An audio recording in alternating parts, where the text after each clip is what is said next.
Magkano nga ba ang kitain dito sa in-stream ads? Kasi meron akong viral na 58,000 views. Magkano kaya ang kita nito? Kung 58,000 views din, 58,000 ba ang kikitain? Okay, in 5, 4, 3, 2, 1. Hello guys, magandang gabi, magandang umaga, magandang hapon sa inyong lahat. For today's video, pag-uusapan natin kung magkano ang kitain dito sa in-stream ads.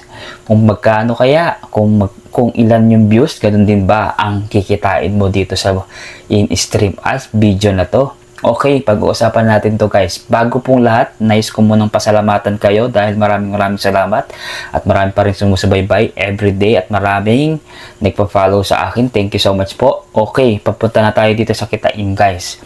Kung 58,000 views po yung kikitain ko dun sa mismong video. Eto guys, makikita nyo dito 58,000 views yung aking video na yan.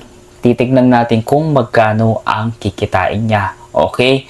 Bago po lahat guys, ang stream ads, kung gusto niyo ma-monetize sa stream ads, kailangan mabuo mo yung 60,000 minutes views. At syempre, kailangan meron kang 5,000 followers para mabuo mo yan. At syempre, meron kang active video. 5 active video. Syempre, kailangan, hindi naman posible naman na 5 active video, hindi mo matatapos yung 5 active video. Doon pa lang sa pinagagawa mo, napakarami mong video, di ba? Pero, take note, ito yung tatandaan nyo guys, may limit na, kumbaga may expiration yan ng buwan, 2 months. Guess nyo yun, 2 months, okay? Ito masasabi ko po sa inyo lahat.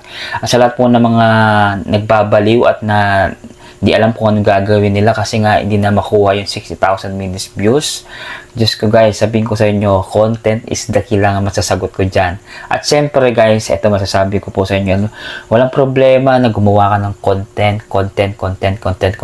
O diba? Alas 3 na madaling araw dito sa Pilipinas pero gumagawa pa rin akong content. Kasi nga, masipag tayong gumawa ng content. Kapag maraming content at masipag ka, more earnings. Ganun lang kasimple yan. At syempre guys, take note po ha.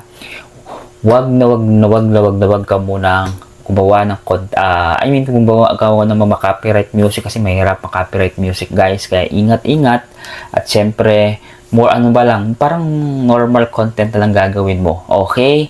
Ito guys basta ulitin ko guys 5,000 followers.